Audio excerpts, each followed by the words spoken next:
缺牙就好多年前噶啦，10幾年前就即係缺牙就有噶啦，即係只不過咧，即係一路咧就當時講咧就冇頂理佢，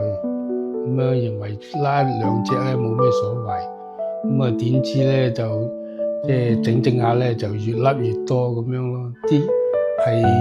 即係早幾年咧就甩咗多2、3隻咁樣咧，就變咗而家咧有6、7隻咁多啦，甩咗。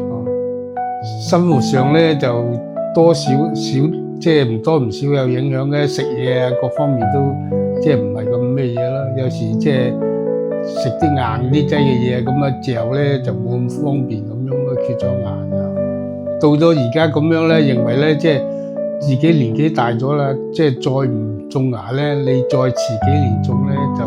即係起碼唔多唔少有影響啦。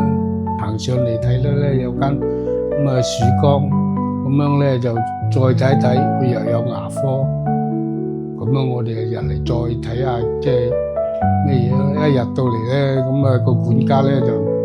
即係幫我介紹，今次又嚟做咗個方案，好似去到嗰度佢咧介紹咧，即係話要我咧就要種10幾隻咁樣，我認為咧即係太多啦。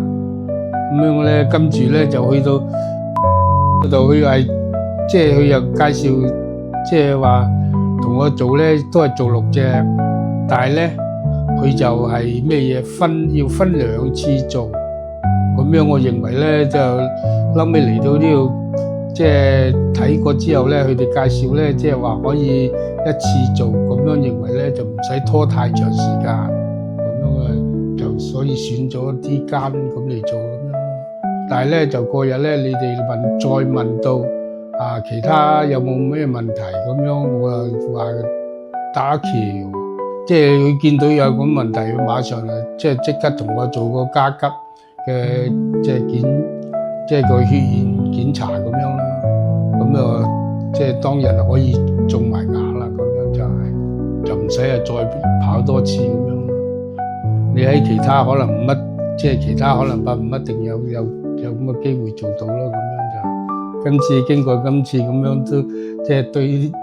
博愛曙光咧都信心都幾有信心嘅。